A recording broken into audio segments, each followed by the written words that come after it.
we were in negotiations. Investing in real estate. They're winning, they're making money. What's up, everyone? Welcome to the Real Estate Educators Podcast, where we provide the education you can build on. I am your host, Kevin Amolsch. This podcast has been so much fun. I'm learning so much. We're helping real estate investors and real estate educators.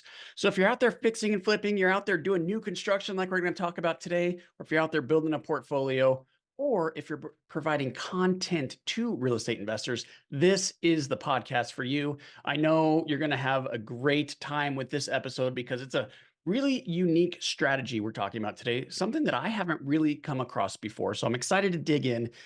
After you enjoy the podcast, give me a 5-star review, maybe hit like, share with a friend, do all of those things. We're trying to build a platform here to help more real estate investors just like you. So Eugene Gershman, thank you so much for coming to the show. I know you have some experience in real estate. You got into it because of your family, and you have a unique approach that I said I'm excited to hear because you partner with owners of land or infill new construction projects. It sounds like you partner with them and then you develop it. So your motto, you say, is do not sell your land, develop it. So welcome to the show, man. Thank you. Thanks, Kevin. Pleasure being here. It's always fun to talk about development, infills, partnerships. So yeah, I'm super excited. I want to hear your story, man. So let's start from the beginning. You got into this because of your family.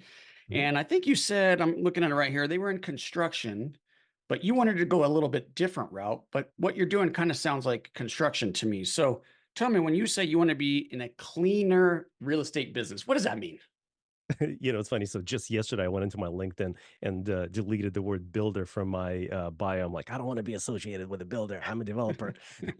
But yeah, so my dad was a general contractor for years and had his own business. My sister and I kind of always expected that we would join the business. I never really wanted to be part of family business. I always wanted to go on my own. Do my own things, went to college without really any expectations of what I wanted to major in, tried different things from business to computer science, then went back to business, then ended up majoring in economics and got hired to work at a small investment firm locally here and thought that, finances investment would be my path. And then a few years later, not a few, only like 2-3 years later, got bored. Said, you know what, I'm going to go back to get my MBA. Figured I want to get my undergrad, graduate degree, be done with it so that schooling is behind me.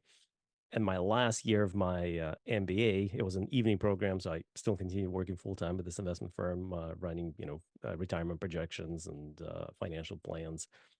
My dad called me. He said, "Hey, I've got this opportunity. We have a project in Central Europe. Would you help me take a look at the numbers that I got? We'd never really developed anything before. We were just a GC. These guys were looking for additional capital, and they also needed a contractor. So we had no presence, no office that was in Hungary. At the time, I thought it was a crazy idea, but I said, sure, I'll look at the numbers for you." And so he sends me everything. I review the numbers. It was one of the most complex financial models for me at the time. It was pretty cool site, center of Budapest, Hungary, and on the river, historical site. It was a public-private partnership deal. Super cool. I looked at the numbers, called my dad back. I said, yeah, it looks interesting. I mean, I don't know much about it, but at least based on the numbers, assuming they're all right, they're correct, and it looks good. I was okay. Well, that's perfect because next week I'm having a meeting there, and there's like a bunch of people speaking different languages. Would you mind flying out there to help me out? And I'm like, oh, sure. I guess I could take a trip to Europe for a few days. So I flew out there. Meeting went well. We asked a bunch of questions. We toured the site and everything. It went well. One week after another, there's more emails, more financial numbers, more due diligence, then another trip a couple months later. And then finally, my dad goes, all right, well, I think we're going to do it. That sounds like an excellent opportunity. And that was our first partnership deal where we would enter the deal as a general contractor. We would invest our profits and our fees into the deal. Contribute a little bit of cash, set up an office. That was an opportunity for the construction company to expand and get into the development. So I'm like, all right, Dad, well, good luck. I'm going to go back. And he goes, yeah, so we're going to need to set up an office here and hire a bunch of people, and we're going to need everybody to speak multiple languages so that we could communicate. He goes, I wish I had somebody I could trust. Like, okay, okay, fine. I know where this is going. So that's how I joined family business. My sister's story was much simpler. She always knew that when she graduates, she's going to join family business, and she majored in business marketing. So that was always kind of her thing. Yeah, since 2003, when we set up this branch, um, we've been in the family business, and I've been doing development, construction. I still never wanted to do construction. It was too, foreign to me. And then after the great financial crisis in 2000, when was it? 14, we had a small residential project coming up, and my sister and I said, well, let's just set up our own firm. Like, how hard can it be? We could totally do it. And so my dad actually yelled at us. He's like, you guys are idiots. I was trying to get out of construction for years. And what do? You start a new construction company. So So, he's not your dad wasn't part of the new firm. yeah, I mean, he's still a major partner. Of Okay, course, okay, gotcha. he's not involved in day-to-day operations anymore. He's kind of in a semi-retirement mode. But Okay. yeah, it's been a fun run. So 20 years now. Had our ups and downs. Went from doing smaller single family to larger commercial multifamily deals. And we're actually sunsetting our construction company, and strictly focusing on fundraising, development, and partnership models. So yeah, we've done a few projects where we would go the typical route, buy land ourselves and go through the entire development cycle. But probably since 2018 ish, we decided that our niche is going to be exclusively partnership models, and um, and it works out. It allows. It's basically a slightly different spin on passive investing in real estate. And you hear about passive investing all the time. Syndicators are inviting, retail investors to passively invest into their projects. Well, this is basically the same thing, except with one slight difference is that the investor originally owned the land that is being developed. And what we're saying is, look, you're going to sell the land that you own for most likely several years. Sometimes it's an inheritance. Sometimes it's just something that they bought years ago and appreciated. Zoning changed, environment changed, and we're like, what are you going to do with the money after you sell it? First of all, it's going to be taxable. If it's not taxable, you're going to 1031 into another property that is going to be doing same thing for you. And if you want to actively manage it, well, then you have yourself another job. If you want to passively manage it, then you're going to have somebody else do it for you. Then why not keep your original investment, uh, put it into a partnership, and develop it? And then here we come in and we help you put together the team. We help you hire the architects, engineers, contractors, and fundraise for it, and then take through the development cycle. And that's how you get to use your original investment and multiply it. It sounds like such a great and interesting niche. And we know in business, when you can niche down, you're going to be more successful. So I'm assuming, Eugene, that this helps you, well, helps you fund projects because you're sort of donating, not donating, but you're contributing land to the project because they're equity, right? So it's Right? probably helps you funding wise and helps you locate projects. Is that fair to say? Of course, and we're right now we're strictly targeting our neighborhood here in the Pacific Northwest, Western Washington, mostly around Seattle area. And sometimes we Okay. branch out to slightly farther than that, but in theory, our model is designed to go beyond the boundaries of our geography and go in different states, different, possibly even different countries, because the Yeah, it idea sounds like stays it. the same. If there's land and there's development opportunity, then there is an investment opportunity. Okay. So take me back to Hungary. What can you describe the project? What was it? Oh, that was. There's a historical site there, originally built, I forget, a couple hundred years ago. It was on the Danube River, center of the city, right at the foothill of the Buddha Hill, where the old royal castle was, or still is. And it was pretty much abandoned since like the 80s. It was in disarray. It needed major renovation. Originally, it was built because it's on the river. It was built as a marketplace, and so it was a very popular destination that, then sat empty for 30 years.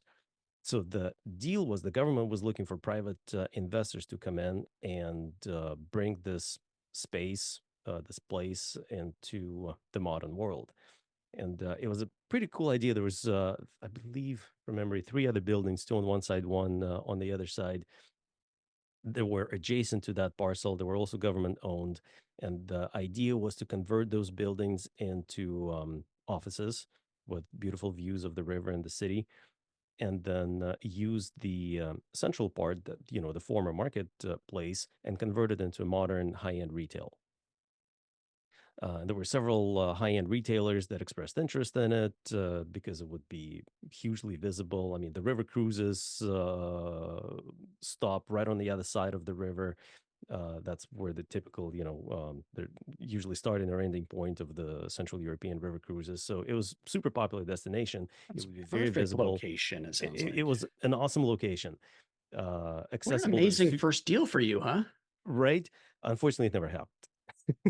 Oh, okay. Well, we didn't hear that side of the story. I was like, you got this big giant mixed use in a different country with tax credits and government. I was like, wow, this is a So, good launching deal. the deal was awesome. I actually just got married. My wife and I moved to Hungary. We're like, I mean, we're kids, right? In our mid 20s, I think. And we moved down there. We're like, hey, this is fun. Set up an office. I started hiring people. Our partners were working on establishing or finalizing the design and building permits. Well, what happened is, and I forget the details now, but there were two parts of the deal. One was an agreement with the federal government. Another was the deal with the municipality to actually get the building permits. Well, I think halfway through, the government changed. The In the end, the local city officials delayed issuing the building permit long enough for the main federal contract to expire. And so Oh the gosh. deal never happened. When it got that far, we're like, anyways, it's not going to happen anytime soon. We packed our bags and left. We spent 9 or 10 beautiful months in Hungary, building the business and trying to learn the language and meeting new people. That was a great experience, but ended up in litigation. I think forget now, 10 years of litigation. Oh Uh, gosh. our partners ended up winning. We barely got some money back. We got pennies on the dollar from the money that was spent on it. But that was great experience. Um, there are some success stories of when you first get into the business. That wasn't one of them, but in the end, looking back, I'm glad I had to go through this Yeah. because it's a humbling experience. When you kind of go through this and you expect all these major things to happen, and then you kind of have to go back and start over. But allowed me to come back to Seattle and start building a business basically from scratch and continuing doing that, pursuing that model, that partnership model. So that was the foundation of this new concept. Yeah, and then it got you into the business, so it's huge. I have a similar experience in Colorado with it wasn't we didn't have like the federal government or anything, but the municipality, man, they mess with you in development. So I had a really challenging lesson there as well. What's a lesson that you learned out of that experience? I think the main lesson is expect the unexpected and have contingency plans. You never know what how things are going to turn out, and the main thing is to never stop growing, never continue developing the business. I think marketing, sales, promotion, growth is the foundation of every business. Yes, it's important to know how to actually do your trade, but for an entrepreneur, it's not enough to know how to do your little trade, whether you're, builder, plumber, or I don't know, software developer, right? You can always develop a product unless you are growing the business and expanding it and continuing looking for new opportunities. At some point, that one little path might end, and you have to have at least another or maybe three more paths uh, already prepared to continue growing. So that was probably the biggest lesson. I couldn't have expected that. I No. couldn't have known what would happen. Well, you didn't know what you're doing. You're brand new. Well, I was brand new, yes, and I mean, my job wasn't really. I wasn't really running the office. We hired a general manager who was running the office and Oh, was I doing all the see. construction stuff. So my job, I mean, again, it's my first time joining the business. I don't really know how to build. Uh, so, uh, you know, my father kind of knew what he was doing when he placed me there. He helped me get me surrounded with people who actually knew how to run the business. But I was pretty good with numbers. I was pretty good with finances. So I was doing kind of like, the controller, CFO type role, where I would see the numbers come and go. I would review the budgets and work with the estimation team to figure out how much this job was actually going to cost. So that was a huge opportunity for me. What I didn't do at the time is since we were setting up the office, what I should have really done is while the team was working on estimating this one job, I should have focused on expanding the business and looking for other opportunities. And I didn't do that. So I think that was the biggest lesson. So always look for opportunities. So keep your eyes open. Keep your eyes open. Cool. All right, let's try to get to current day. So you've mentioned a couple of times builder and you use the term developer. I think I have a pretty good grasp on the difference there, but my guess is a lot of the listeners do not. So can you tell me the difference between a builder and a developer? So the main difference is, the boundaries are slightly blurred in residential single family construction development. A lot of times, single family developers are also builders, but generally speaking, there's a developer and there's a general contractor. General contractor is the guy who is actually building the building, whereas developer is a manager who puts the deal together, who oversees construction, oversees the design, fundraises, make sure that the project is moving forward and all the pieces are put together. So developer is really um, and sometimes in our structures we have a general partner and limited partner. So another way of looking at it is a developer is your general partner, is somebody who actually runs the show. Whereas a builder or general contractor is literally just the company entity that is physically on site, putting bricks together, digging the hole, erecting walls. That's the builder. Now, I said that in residential single family, a lot of times it is blurred. There are a lot of single family builders who build these spec homes. And essentially, what they do is they do the development work, but they're also the general contractor. So that's where the lines are blurred a little bit. This episode is brought to you by Pine Financial Group. Pine Financial is a private lender specializing in short-term rehab lending to real estate investors. Got a property that needs some love? We can help. We are able to offer funding solutions because we raise private money from individual investors. With more than 15 years of experience, Pine offers passive investors an alternative that provides stability, consistency, and security to your portfolio. If you like real estate but want to avoid the ups and downs and effort, a Pine mortgage fund could be a perfect fit for you. Accredited investors will experience an 8% preferred return and profit sharing. Diversify your portfolio out of Wall Street and into Main Street with a Pine Financial Group mortgage fund.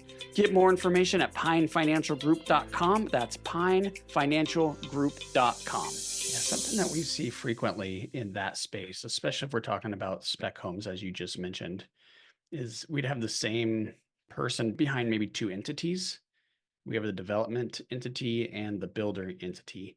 And it's a strategy that these guys use to pull a little bit of cash out, as the project gets going, because cash flow is huge in construction, and you know that. So what we would see is the developer locate the opportunity, demolish the house, get the lot nice and ready, and sell to its other entity, pull a little bit of money out, and then the other entity would do the deal. But it's a way to separate the builder and developer on single family homes. Now you are doing, I thought infill, but it sounds like after talking to you for 20 minutes, it might be much larger projects than that. So give me an idea. What was the last one you did? So the last one we did was a an apartment building. It was a 150 unit apartment building. It still technically an infill. It was Okay. in an urban environment. I mean, we still say on our website that we do single family residential. We haven't done single family in the last, I want to say, couple of years. Not because we didn't want to, just because the opportunity didn't present itself.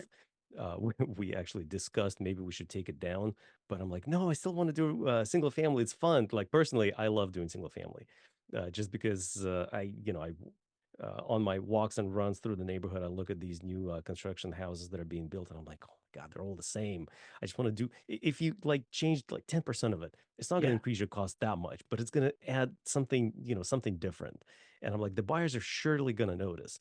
But, a lot of the builders, they keep building these cookie cutters because it's easy, it's safe. Well, they already have the It's like, plans. They just do the same plan over and over and over. they Yeah. they have I mean, like, even paint the walls different. Like, can we stop with the same, grayish kind of brownish look? I'm like, just or recently it was all white. All houses are being painted white. I'm like, okay, well, like you can tell the decade when the house was Yeah, built. It's the totally. same. It's the same stock plan from 30 years ago, but you change the siding and you change the color. So, that's why I still like single family residential, and we frequently talk to single family owners. Usually it's an inheritance type situation. Kids inherited this house that was built in the 60s, and sometimes they're being bought by fix and flippers. But at this point, when the house is that old, I'd say just demo it, build something new. Yeah. Especially in the area where we are right now, a new construction home is going for $3 million. A 60s old house could probably be bought for about one, two. So there's still healthy margin to demo it, clear the site, and build a new house, and you could easily make $500,000 on that. Yeah, we're seeing very similar numbers here. Yeah, and mixed use apartments, condos. We've done a condo. We have a condo project that we completed recently. Um, they're a little bit difficult right now with interest rates. Apartments are still my favorite, just from longevity, financeability, um, and in our area, there's still huge demand for urban residential. So that's kind of, or even suburban, but kind of central cores. So I like that. We have a hospitality project right now. Our partners acquired an old historic site, and we have been helping them convert that into, not convert it, but basically expand it and renovate it. So that was a fun project to be involved in. So not too much land development though. It seems like it is mostly infill. So you're not doing like a 100-acre neighborhood or anything like that. No, no, yeah, sorry, I misunderstood your question. Yeah, no, We no, haven't no, done. you got it right. I'm just trying to think about, I'm trying to put myself in your business and what you're doing. So it sounds like it's still pretty focused on, infill stuff. Mostly infill, yeah. Mostly we're in the cities. The resort is different. It's off on the island actually here, um, but yeah, mostly it's urban, suburban infill. So how do you find your projects? How do you find the deal? Usually referrals. I mean, we're doing these podcasts. We're doing some marketing, some promotion. It's not unlike real estate agents who are looking for their clients. They're you know promoting themselves and ensuring that everybody knows what they do. Similarly, here, we're working a lot with realtors, and whenever they have a site that could be developed, we always tell them, bring your clients to us. If it's an investment property that they're selling, or an inheritance type deal, then bring them to us. Let's talk about development. They will get to keep their investment and grow it. So realtors is a huge referral pool. Sometimes we get referrals from architects who have clients who hired them to potentially design a building, but they're not professional developers and they don't know how to make decisions, or they're making irrational decisions. And so the architects steer them to us to help them, you know, help them navigate the waters, because it is a complex task. And then they stay in the deal, help you get the funding. I think it's a great business model, man. So I gotta ask, I want to know about your most recent project, what you're working on right now. But before that, so why did you want to take builder off your LinkedIn profile? Why is that such a bad word to you? It's not really a bad word. It's whenever I talk to people, I always tell them, look, I'm not a builder. I know enough to be dangerous, but don't confuse me with a contractor. Because I get calls sometimes, people just need a contractor to build something. I'm like, we could do that. We have a company that is a general contractor that could step in and do it for a fee. And we've done a few of those projects. But inevitably, when and I don't manage construction directly, we typically have construction managers, project managers that would manage the site. But whenever I sit in those meetings, I immediately start acting like an owner.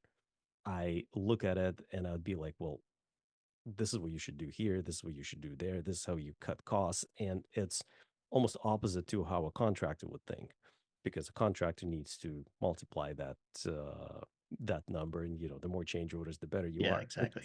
And so, but at the same time, I don't know a lot of the things about construction, and I rely on those professionals. So uh, finally, I'm like, I just need to take that out. I need to live by what I say, and I always say in meetings, I'm not a builder. Okay, yeah, okay. You should probably take that off then. That's interesting because I think of a builder as one of two. So I guess you make a very clear distinction, but for me it's kind of fuzzy. But if are you building it for somebody else, or is it spec and you're building it for your own self and you're going to just flip out of it?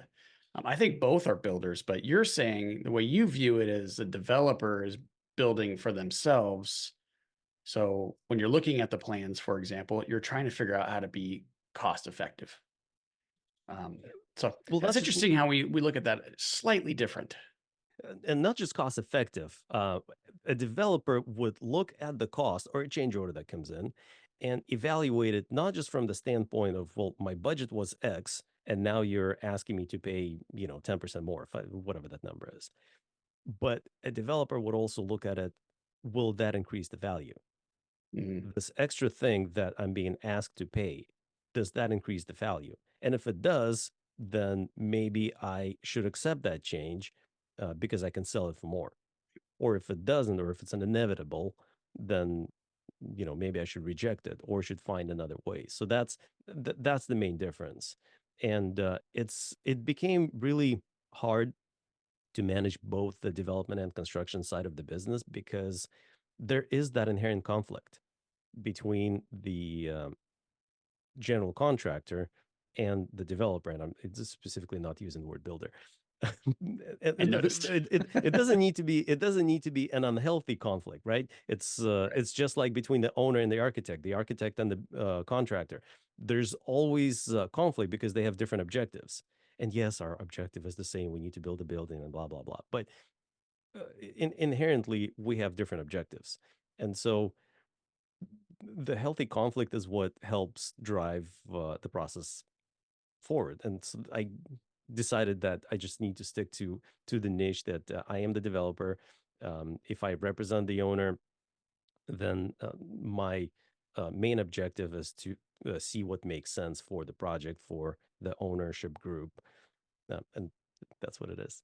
No, I love it. I think it's cool how you look at that, just a little bit different, but it makes total sense. It's really taking the emotion out. It's about numbers. Do I get a return if I'm looking at a change order? Do I get a return on my investment? And that's sort of how you're looking at it there. All right. So tell me what you're working on right now, Eugene. So a couple of things. Our flagship project right now that's in the final stages of permitting. It's a 307 unit apartment building in Tacoma, Washington. Super cool site. Our partners, so similar deal as always. We partnered with a group that owned it since 2019. They bought the site, they hired the architects, and they've been going through the process. We met them a couple of years ago, And of course, that's when the interest rates started rising and the market became kind of uncertain. What we did last summer, not this past summer, the summer before, is we received our site, whatever they call them, demolition permits. So we cleared the site. There were a bunch of old dilapidated buildings. It's a half block site. So we cleared it, put up a shoring wall there, and prepared it for future construction. So our building permits are in their final stages right now, and we're still fundraising for it. The way it looks right now, we're hoping for spring next year construction start. Which makes the market absolutely perfect. Construction starts have dropped off the map over the last couple of years with interest rates rising. A lot of private capital is sitting on sidelines. There's been a little bit of oversupply in the market, which is perfect because in the next 2 years, it's how long it's going to take us to build a building, there's going to be no new competition. And So this so is a for rent product. it is a for rent product, yes. So what's the exit? The exit is so it's about a 7 year, we're projecting 7 year hold. Okay. 2 years to build, 1 to 2 years to stabilize, refinance. And the exit is depending on where the interest rates are at by the time we're ready to refinance. We could cash out some of the investors at that point. We're thinking, and potentially even sell it again, depending on where the market is at. But we're thinking 7 year, 5 to 7 year hold is ideal, and then sell it to an apartment equity REIT that would continue managing it. So for an investor, if I'm looking through that lens, I have to be very patient in a deal like this. We're looking at 48 to 60 months before I see one dime of my investment back. Does that sound right? Close. So for the first 3 years, you're not going to see any money back because we're still building it. Once the building is built and we start leasing it up, it will begin cash flowing. And so, yes, at that point, we would be looking to refinance it into a low interest rate. Hopefully, interest rates continue to decline. The idea is to refinance it. Regardless, permanent rate is going to be less than construction rate. And so at that point, you will start seeing some cash flow from the rentals. But yeah, it's development is not like an existing cash flowing property. You're not going to start seeing that cash flow right away. There is a waiting period until the building's built. But at the same time, the outcomes are quite a bit better than existing, existing facilities. So how do you structure your limited partners in a deal like that? Is it pref return, some upside? Walk me through that. Yeah, pref return. So we have two pools that we have. We have a GP pool, general partner, and LP pool. And then GP is where we have a secondary sort of waterfall. So let me cover the main LP pool. So on this project, we're looking for about $25-30 million equity for this project. The LP is going to be likely funded by a large institutional LP investor, so they would write their $20 million check. Then the GP is where we come in, and we offer retail investors an opportunity to participate there. But yeah, preferred rate. I forget what we had on this project. I think it was 8% pref, and then there was a waterfall to I want to say 12, 15, and 18% IRRs that would increase the return for the sponsors, and it would also increase the returns for the investors. Okay. Well, definitely want to get your contact information. But before we do that, one last question for you. And then I actually want to go through my notes and make sure I got everything. But your podcast, tell me about your podcast. So, real estate development, land to legacy. We started that a few months ago. What prompted that is I've been invited to be a guest speaker on podcasts for, I don't know, a couple of years now. And I talk about development just because that's the thing that I know. But then I started looking on, Apple Podcasts, Spotify, and there are not a lot of shows there. There's not a lot of information for developers about development. And so that prompted me to start that because there's so much that we could cover, and a lot of things overlap. Fundraising is generally similar. There's a ton of podcasts that talk about real estate investing, and so that's fun and everything. But there isn't a lot of information there about how do you actually go through the process. How do you evaluate the land? How do you do the feasibility studies? How do you, approach the city? Programming, construction management, legal issues, marketing issues. There's a lot of things that developers have to go through, and so we thought that that'd be fun to put a show together and bring guests from different walks of life, talk about their process. Yeah, that sounds like a great idea. So I've done some development in Minnesota and I've done some development in Colorado, and I could tell you it's vastly different. So in Colorado, for example, one of the strategies that the state authorizes is the use of metro districts. I'm not sure if you're familiar with those or not, but it's basically a small government entity that governs the neighborhood. So let's say we do a 200 home development, but instead of an HOA, we do a metro district. And then the way it works is a piece of the tax revenue from each property goes back to the metro district to pay for public improvements for like the infrastructure. So it's a reimbursement to the developers, and so that helps get developers interested and excited about doing development.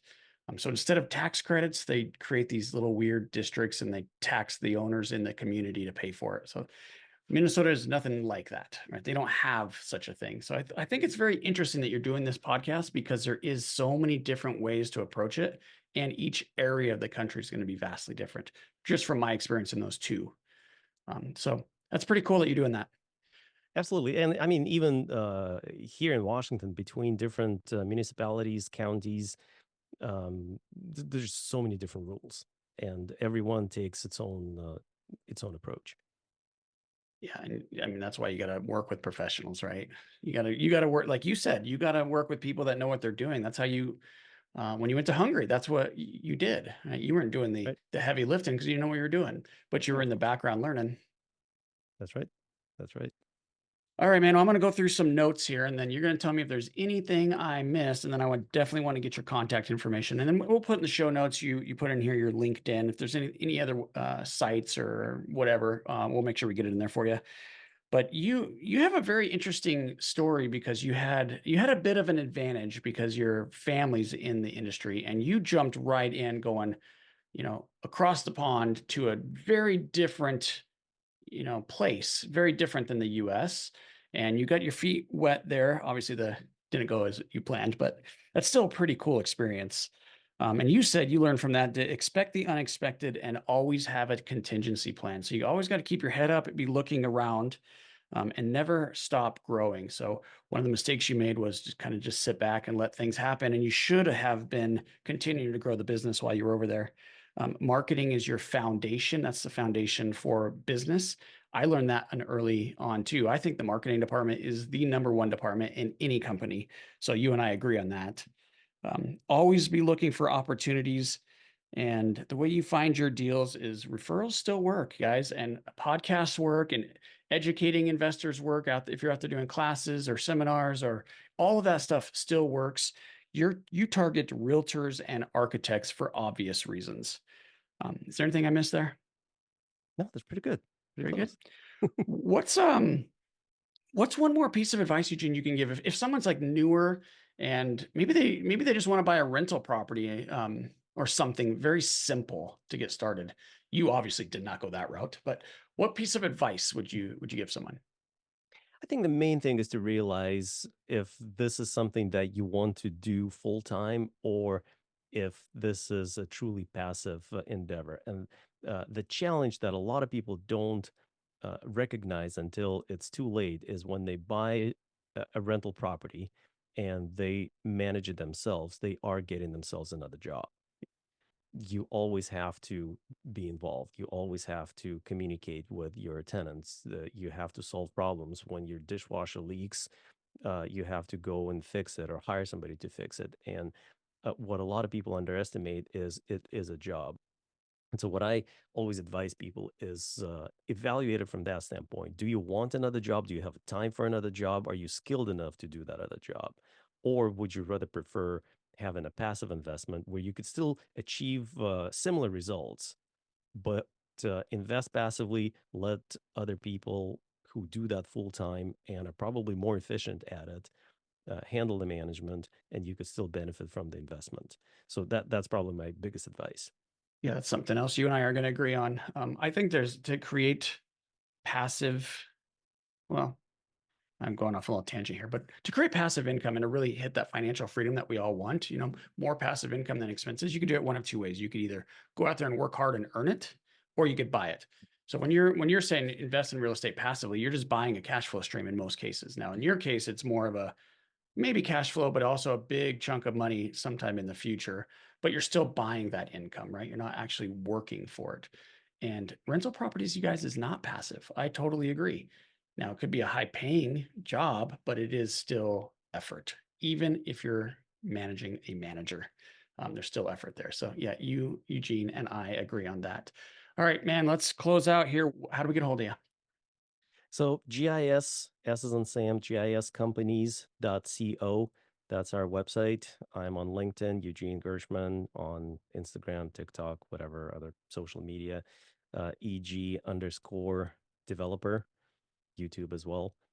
Feel free to contact us, drop me a line, and I usually respond myself to my to direct messages.